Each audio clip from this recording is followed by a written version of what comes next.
All right, so this set of notes, we're going to be working on factoring and graphing polynomials. So the very first thing you want to put at the top of your notes is introducing what a relative minimum or maximum is. So relative max or min, right up here, just ends up representing turning points of a graph. So we've talked about with quadratics, absolute maximums and minimums, where the graph never ends up going below or above a value. But when we have polynomials, what we'll have is, like most of the time, it'll end up continuing on forever, sometimes in both directions. So a relative min or maximum is just a minimum or maximum for a certain area of the graph. So on your graph that you have right here, this is a cubic graph right here. So we've got a relative minimum right here, because again, I have a bottoming out at this portion of the graph right here. And then I have a relative maximum right here, which is a tippy top point where the graph is reaching a maximum at this point of the graph. Then it obviously continues up forever and ever and down forever and ever. The end behavior of this graph is up and down. And so that's what a relative min or max is. What we can do is we can actually go ahead and find relative mins and max by using our graphing calculators. So we can jump over here and jump to our graphing calculator.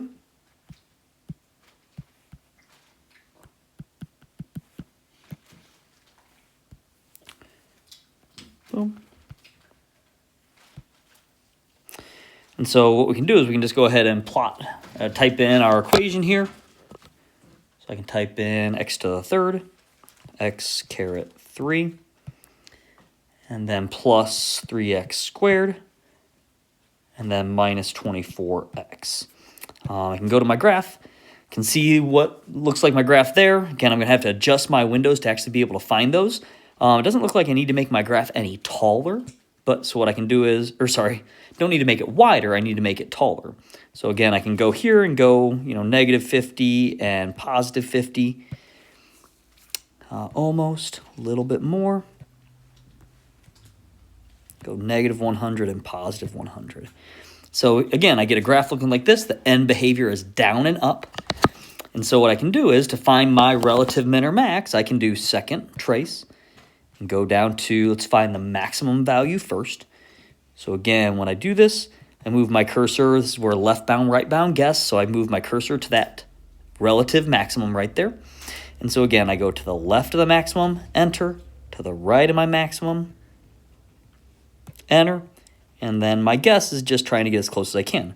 I'm telling my graphing calculator where to look, and so I get this. So you see you get negative 3.9s, so it'll round up to negative 480 will end up being the ordered pair for that maximum, negative 480.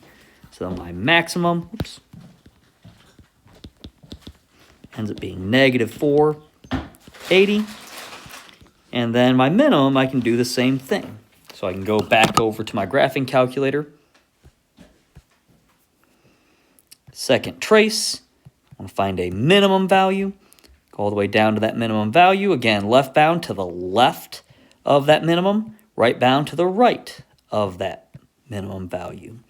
And then the guess, getting as close as I can.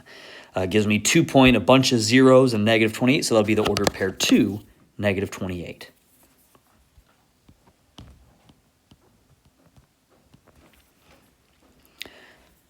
Obviously, with the second one, you'd be able to do the same exact thing. So, again, you could go ahead and type that into your graphing calculator and go ahead and find those minimums and maximums, or the maximums and minimums. Down below here, in the middle part of the page, factoring polynomials. So, again, a lot of factoring going to happen in this chapter that we have right here.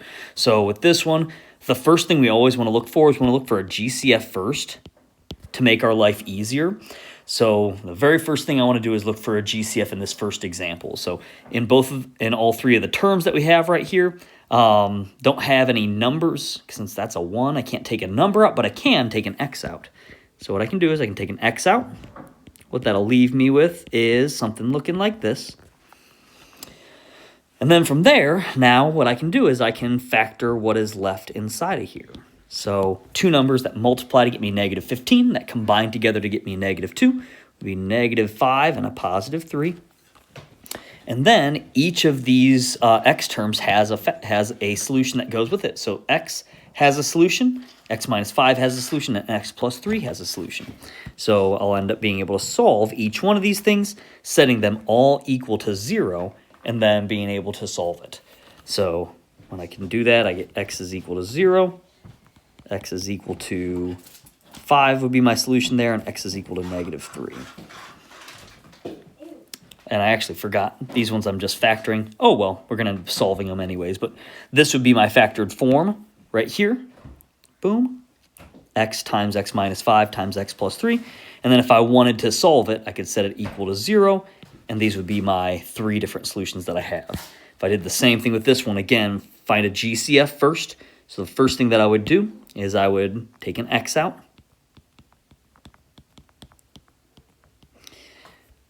With this one, this is a tricky factoring one. I want 2 numbers that multiply to get me -12, that combine together to get me -1. It'd be a -4 and a +3. And so again, if I wanted to solve it, I would have x is equal to 0, x is equal to 4, and x is equal to -3 as my 3 separate solutions. Just like that. And then down at the bottom, these last ones, these are actually where I'm supposed to start factoring and solving. Same type of thing. Put it in your factored form and then go from there. So this first one right over here, I'm going to factor this into 2 parentheses. Let's see. 2 numbers that multiply to get me -28 that combine to get me +3 would be a +7 and a -4. So I'd have solutions of -7, +4. And then this one right here, I could actually factor out a 4 if I wanted to, which would give me 4 times x minus 9. The 4 that we have right here, this doesn't have a solution with it because it doesn't have a variable with it, so just know that. And then this parenthesis right here would end up having a solution of a +9, just like that. There we go. You can go ahead and flip over to the back side of the notes that you have right there. On the back side, again, just like I said with the last one, this 2 that we have out in front, since it does not have a variable with it, it does not produce a solution. Only variables end up producing solutions. So this 2 just hangs out in front. I got my x minus 2 there. This is the thing that we got to start getting pretty good at, is recognizing a difference of squares pattern. These are both perfect squares, and they are separated by a subtraction sign, so I can factor this into x plus 6 and x minus 6. This x plus 2 squared just ends up being x plus 2 different times. And so I'm actually going to write it out that way for now, and when we get to the end of the notes, I'll explain why we actually ended up doing this. So every single x variable ends up containing a solution that goes with it. So right here, with this first parenthesis that we have right here, this will have a solution of a +2. This will have a solution of a -6, of a +6, of a -2, and of a -2. When we get to the end of the notes, we'll talk about this right here. These 2 -2s will end up telling us that this -2 solution has a multiplicity of 2. And then the next problem that we have right here, again, just like we did with quadratics, I want to get everything to the same side before I do anything else. So I get 12x to the third minus 9x squared plus 4x minus 3 equals 0. And now I got to factor this. And so this is where this is going to introduce a new type of factoring that we're not super familiar with. So from here, what I can do is there's no GCF to be able to take out like I had with others. So what I want to be able to do is I can factor this by grouping. It's got 4 terms. And so I can factor it kind of like we do our factoring by grouping when we have a coefficient in front of our x squared term.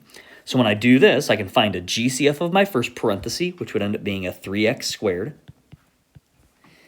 Again, it's 3 because that's the number that I can divide 12 and 9 by.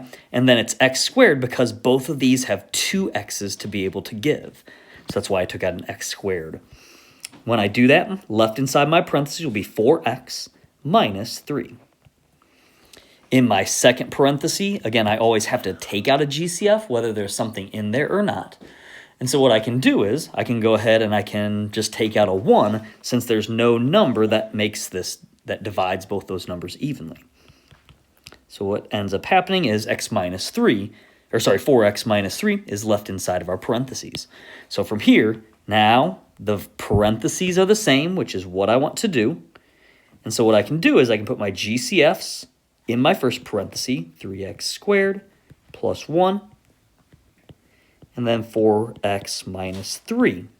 That would be my factored form that I'd be able to put here.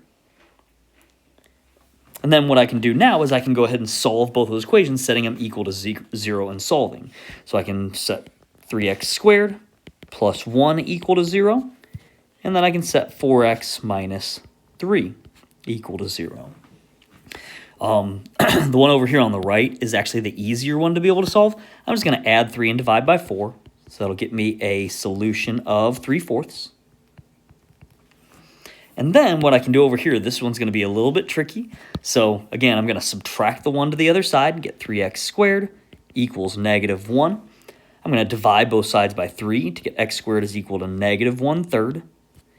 And then I've got to take the square root of both sides to be able to solve this. So I get x is equal to, and so it's going to end up being like, I can simplify this. Hopefully we realize I can't take the square root of a negative number. So I can split this up into a negative 1 and a square root of 1/3. And so this would end up just turning into, don't forget your plus or minus, I times the square root of 1/3. Just like that. So again, this is a different type of factoring. I'm still factoring by grouping my first two terms together and my last two terms together, and then taking out a GCF just like we did when we would do our factoring by grouping in our quadratics chapter. So last couple problems that we have on this page, questions 1 and 2. What we're going to do is we're going to find the zeros of our equation, of this equation. So again, in factored form, I know that my solutions, remember zeros are the same thing as solutions, so the solutions would be negative 2, positive 1, and positive 3. Again, I got those because I could set this parenthesis equal to 0, and then I could subtract the 2 to the other side to solve it, add 1 to solve it, and add the 3 to solve it. What this tells us on our graph right now is that those are going to be, remember that our zeros are also our x-intercepts. So my x-intercepts end up being negative 2, 1, and 3. So I can put points on my graph of negative 2, positive 1, and positive 3. And then the part that ends up being a little bit tricky about this is once I'm here, now to see the shape of our graph, what I can do is I need to know what that first term is, just like we went in our first set of notes of this unit. I need to know that that first leading coefficient in the degree tells me my end behavior, whether it's down and up or up and down. So to do that, all I have to do is just multiply all of my first terms of these three parentheses together. So when I multiply x times x times x, I get x to the third power. This is my leading coefficient.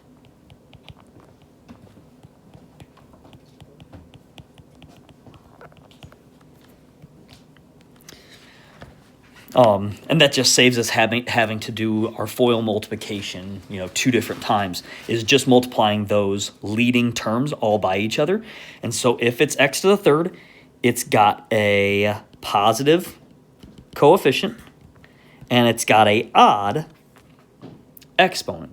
And so what that tells us, odd means that the end behavior is different, and then positive means that it's, going up from left to right. So its end behavior is going to be down and up. And so when I go to graph this, it's going to end up being like this. And really, I'm just wanting a sketch. I want you to be able to do this without using your graphing calculator at all. And so when you graph it, you'll get a graph that looks something like that. Remember, end behavior is talking about our arrows. To the left, it's going down. To the right, it's going up. So that's down and up is what our end behavior is, and that's how we can sketch a graph, not exact.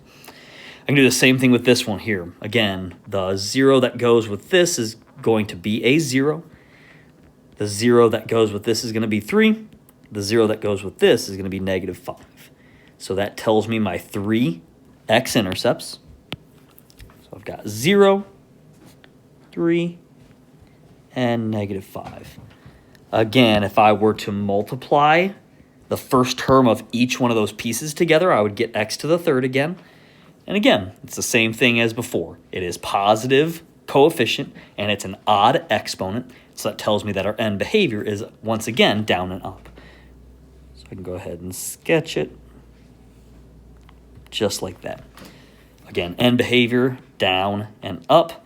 My zeros here are my x-intercepts, and that's how I can sketch a graph from something looking like that.